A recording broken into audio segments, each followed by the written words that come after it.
Hey there, do you want to know why MSP help desk outsourcing is almost always a bad idea? This might confirm what a lot of people think, but let's take a deep dive into why it's a bad idea, and I'll give you some good ideas on how to achieve it better.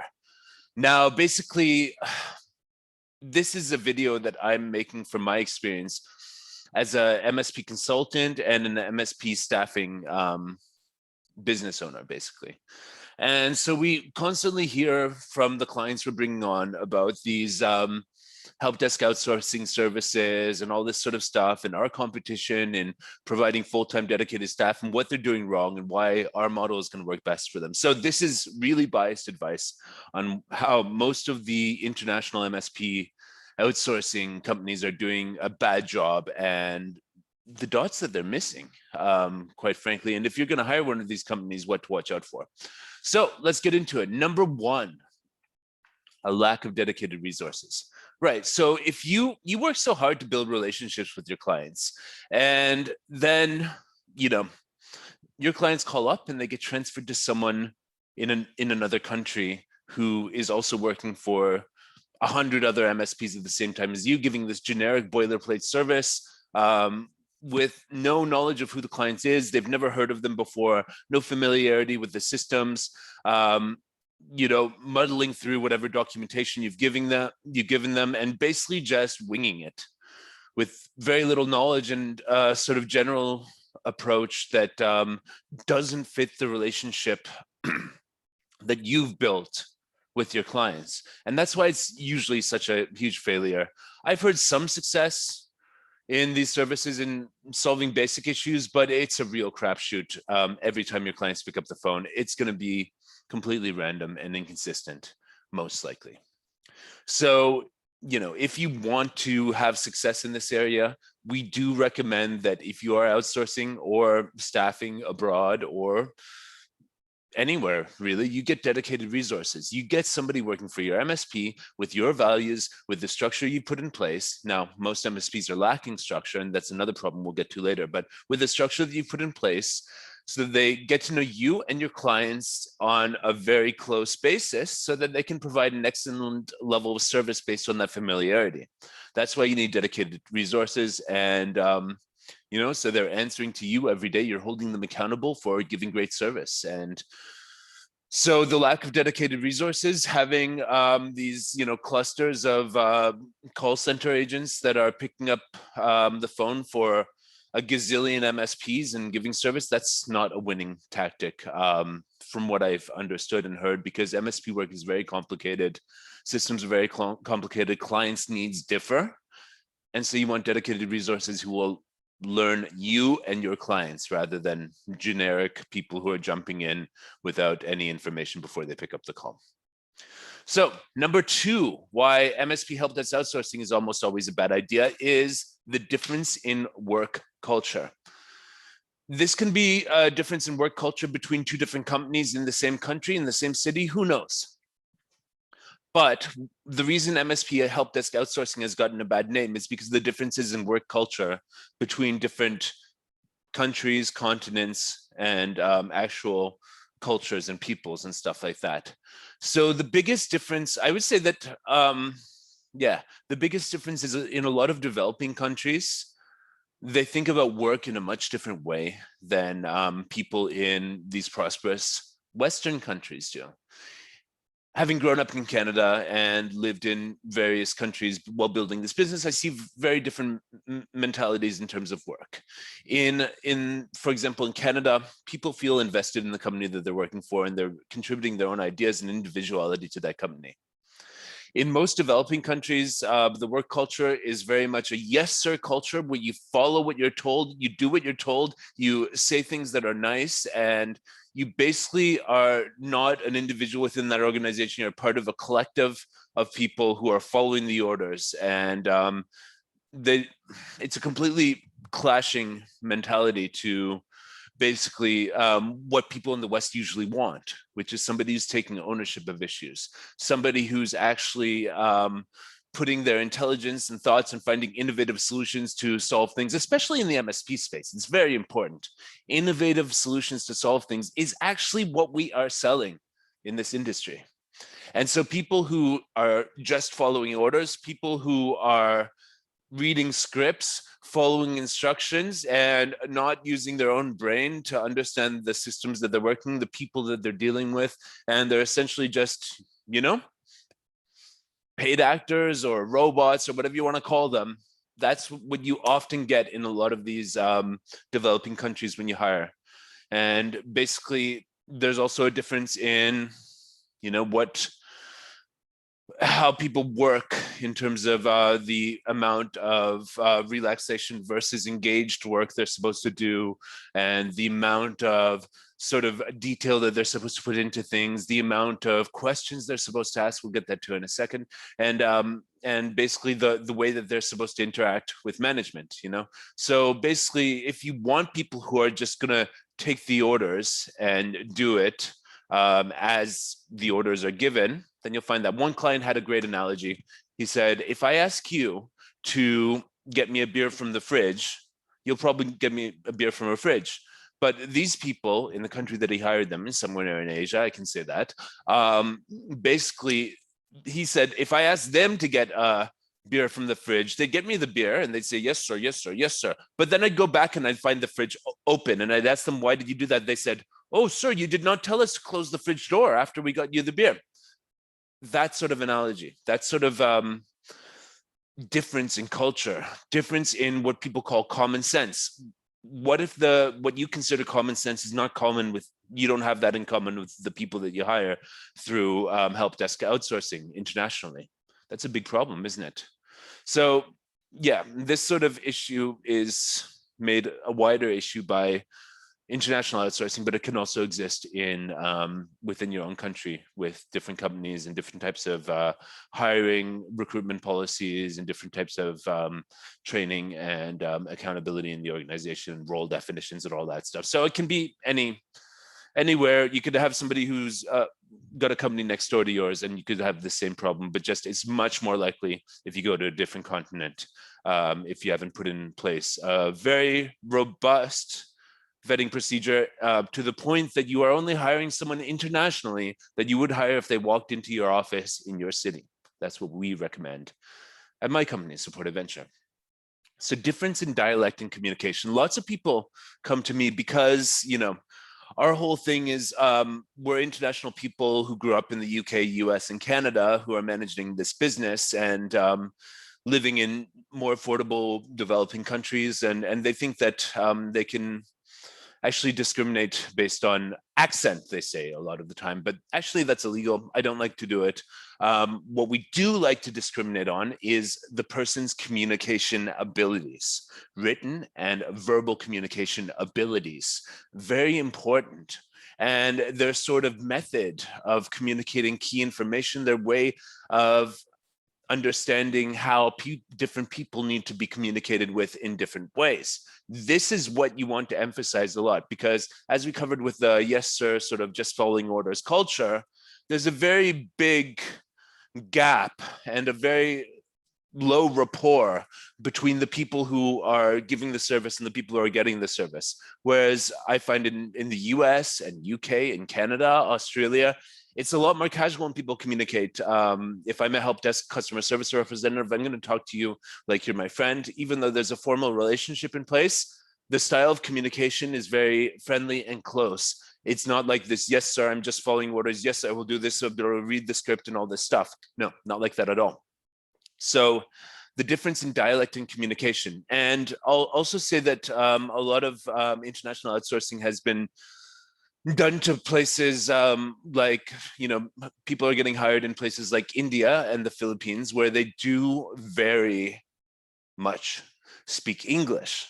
But the issue is that the way that they speak English is so vastly different to the way that we speak English in North America and the UK, because their own pre-English speaking culture and the other languages they speak in their daily life is so influential on the dialect of English that they speak there that it's like almost impossible to have a conversation like you would someone next door. And this is one of the main reasons that international outsourcing has gotten a bad reputation, because while they speak English, Well, you can understand what they're saying. Well, you can understand their accent. The thought behind the words, the things they're saying, does not make sense to you in terms of receiving the type of customer service you hope to receive when you're calling your local MSP, for example.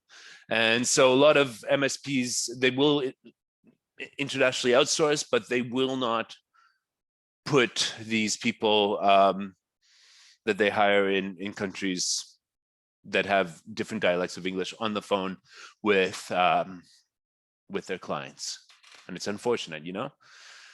Or some of them, sometimes you can go and you can be really super selective again in these countries and only hire people who you would hire if they walked in locally. And then you can have success and make them customer facing. They will have, you know, an understanding and experience of what people in the US, UK, Canada, Australia, etc. want. The best of all the world, of all the affordable places where they do speak English as a main language, it's not India, it's not Philippines, it's South Africa. So there's a tip for you. Most of the people we're hiring now are from South Africa. And still, we're only hiring about 1% of the people that apply from there, or 1/3%. I don't know, don't really have the numbers in front of me right now. But yeah, also the style of communication.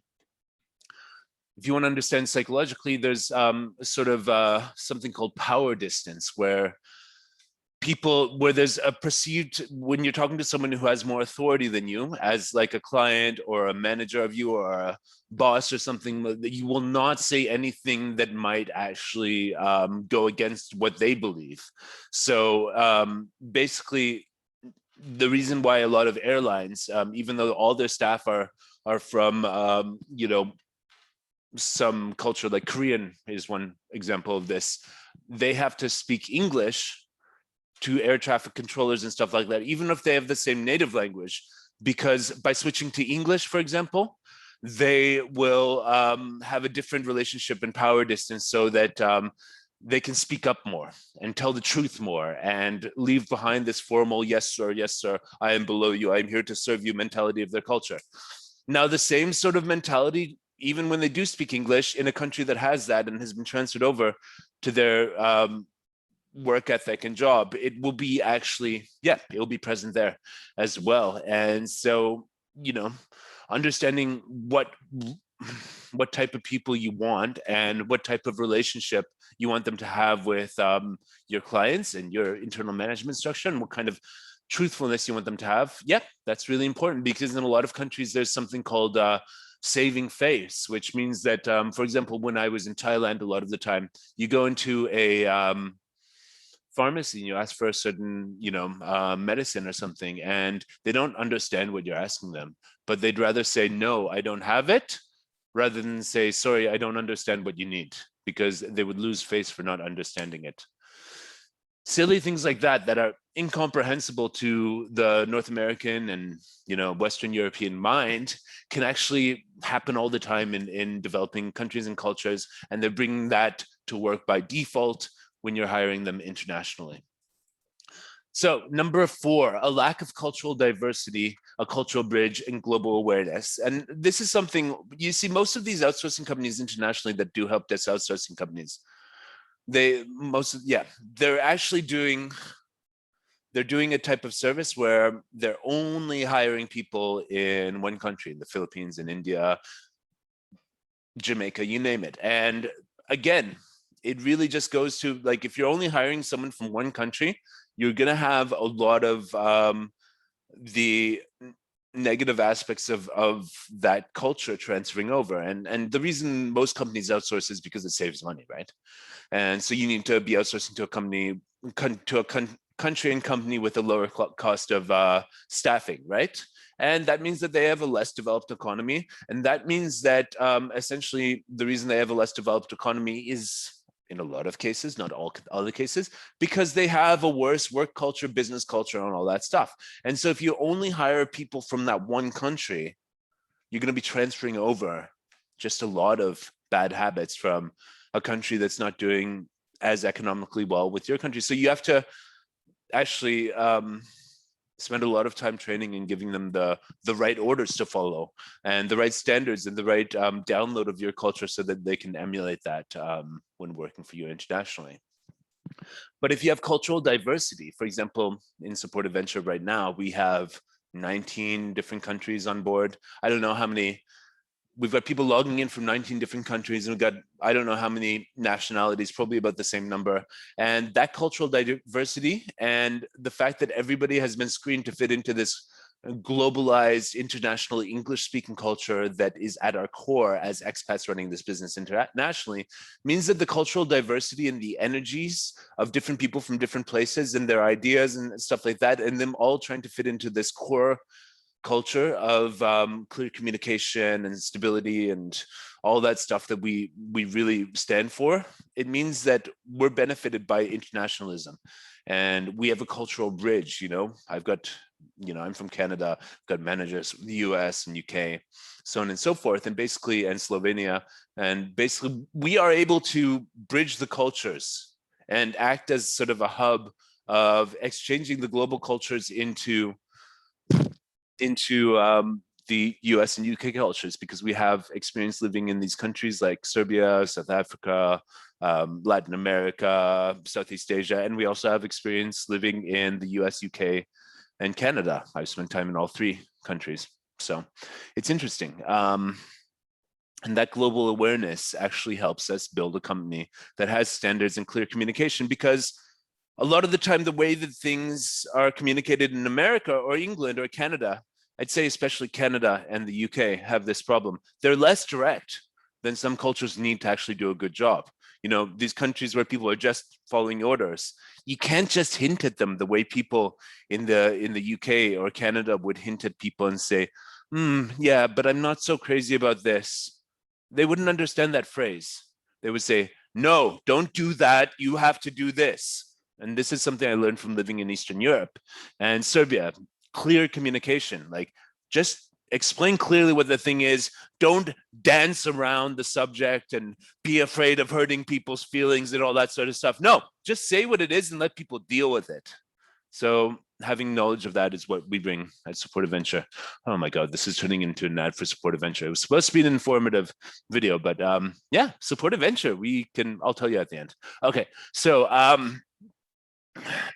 number 5, companies are focused on growth and not quality. So if you're hiring an outsourcing company, their job is to find more companies like you that will hire them. That's how they grow their company and make more money. And basically, that means that the quality might not be there because they have emphasized just like sales tactics as their main thing, growing the company, and they're willing to sign you up even though the circumstances are not good. I've always been particularly sensitive to quality. When I was having my own IT business in Toronto, in Canada, when I was growing up from the age of 16, I was always charging more than my competition and doing a better job. And I want to do that now in this industry. For what I hear, a lot of these companies are just glorified recruitment agencies that essentially send you the resume and say, does this look good? I'll tell you more about that in a bit, but ensure that the quality is there. Ensure that your sort of way of managing the staff that they're giving you is also quality. This takes me to number 6, a lack of procedural structure which syncs with internal and management consistency. So you're either going to take a shared help desk model, which needs to have a certain rigid way that stuff is being dealt with, or you're going to take dedicated resources. In both cases, you need to understand their internal culture of the company you're hiring for this and how it's going to fit with your existing culture, and whether you need to work on your existing culture to interface with the other culture, or, for example, at Supportive Venture, we help MSPs improve their operations, their existing procedural structure. We become consultants for their whole help desk because a lot of MSPs are just a complete chaotic mess, right? It's a complete chaotic mess. Their escalation policy is write on chat and hope that somebody sees it and answers you within a reasonable time frame. We would go in there and turn it into an escalation policy that actually involves some sort of accountability, transfer of the duty of solving the ticket and all that sort of stuff. A lot of MSPs have horrible documentation. I'll get to that in a second. And a lot of MSPs just have random people picking up the phone at random times and hoping that they're going to be able to help the client with the on top of the other random tickets they were doing at that random time. So, I mean, we go and make sure that it's clear if you're hiring a shared help desk, how tickets are getting in, what the scope is of the tickets that they will be able to solve, and how they're going to be escalated when they can't solve. Make sure that's absolutely clear and that it works for you. If you've got and if you hire dedicated resources, same thing. You have to define, they're working remotely from another country. Define how they're going to get the tickets and how they're going to escalate them. How they're going to keep notes on the work that they're doing is another really important one. If you don't have this in place, if you don't have this culture, if your whole company and its documentation is a Teams or Slack chat that everybody just scrolls up and down and searches and hoping that the information they need to do their job is there, probably MSP help desk outsourcing is a really bad idea until you get that stuff in order. And I am constantly refusing new clients who don't have this stuff in order at Support Adventure, because I know the quality of the job we're giving someone and their happiness within it, and the quality of the results that the MSP we're giving that person to will be severely affected if these things are not in order. I don't care if you have 5 people sitting in an office in Cincinnati and they're doing fine, just working together, talking to each other all the time. Having someone remotely working in another country and culture will require a much more streamlined and much more defined workflow. And you need to put that in place. And guess what? Once you have more than 5 people in your company in Cincinnati or wherever you are, then basically you're going to need that structure anyway, because 5 people is about the maximum that people can informally communicate through chat or office chats or calling people up and stuff or emailing people randomly. No, you're going to need a dispatcher to direct the tickets and escalations, assign the tickets, hold the techs accountable for ticket notes and all that sort of stuff. Anyway, so if you want to grow your company, now is the time to get better procedures in place and hold all of your staff accountable for it. Then you can probably take advantage of the cost savings of hiring someone abroad and the increased talent pool. But until then, I'll tell you, as somebody who's worked with over 50 MSPs, it's very hard. Unless you're willing to babysit and handhold the whole time. So as a business owner, you decide what you want your life to look like. I've decided that there needs to be structure, and my main job is to put structure in my company and make videos like this that tell you how to put structure in your company. So, lack of documentation. If you've got, before you outsource internationally, if you want to have success with this model, I would suggest you have IT glue with your MSP, and that you make sure that all of your techs are accountable for a standard of ticket notes, a standard of time logging, a standard of updating the IT glue, and that there's somebody holding them accountable for that on a consistent basis, whether it's your management, you yourself, but I would recommend a dispatcher who looks at every ticket every day, make sure that there are clear next steps on each ticket that's not resolved, or it's clear what they're waiting for someone else to do as the next step. And if they don't know what the next steps are, if it's not written on the ticket, you go, hey, what's going on? So good documentation starts with ticket notes. And if you don't have good ticket notes in your internal staff, what are you going to expect someone in another country to do? If you don't have good documentation that's created with your internal staff, if your control over those people who are in your office or in your city and directly employed with your company is so bad that you can't get them to document things and write decent ticket notes, forget about getting someone in another country to do it. It's going to be very, very difficult. Number 8. So a lot of the time, what we get when we get requests for hiring staff through us, send us their resume. And yeah, resumes have proven to be almost ineffective in seeing who will provide results in this business. I'll say it again, resumes, or CVs as they call them in Europe, almost completely ineffective at finding out who can do well in this business. Same with certification. Same with degrees in computer science and all that sort of stuff. Yeah, you can do an exam that makes you do PHP on paper. How will that help you help a client who is in a bad situation because something's not working? The job is bridging people and technology. The job is not answering questions that some academic person designed about technology. So you need to test people based on that result. You need to test them with real live scenarios. You need to have them shadow someone in the help desk on a trial day or something like that, so you can see what they can actually do, how they think, how they learn new things, how they are approaching situations. I don't care if they have a gazillion years of Cisco networking experience and CCNA and then like Windows Server, and they have all that nicely written on a resume with a nice font and stuff like that. I don't give a damn. What I need to see is somebody who will sit there and in a conversation provide results, have reasoning, and show that they have the intelligence to approach this incredibly complicated job of working at an MSP. So forget about hiring on resumes. And a lot of these companies that are doing international outsourcing and help desk outsourcing, they hire people based on, do you have this certification? Do you have this? And you MSPs are part of the problem because you're still asking for this stuff. So you're still asking for somebody who has experience in VMware, even though somebody who has experience being an intelligent human being dealing with technology can figure out how VMware works incredibly quickly. And within 2 months, they can be even better. So yeah, these companies are used to pandering to MSPs that want someone with a nice resume, where what you want is somebody who you can sit with and show them the actual problems that your clients are facing and start hearing some incredible wisdom on how they would solve those problems. Then you hire that person, not based on a resume and not based on answering the technical questions in the interview that you give them, interrogating them. By the way, really bad practice, because we often have our most talented candidates. If you want to get a talented candidate from me, don't interrogate them.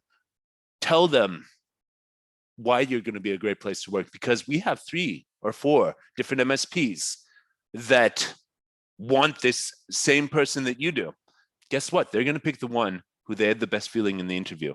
And they're not going to get that feeling if you're like, okay, so tell me, how do you set up the subnet on a network?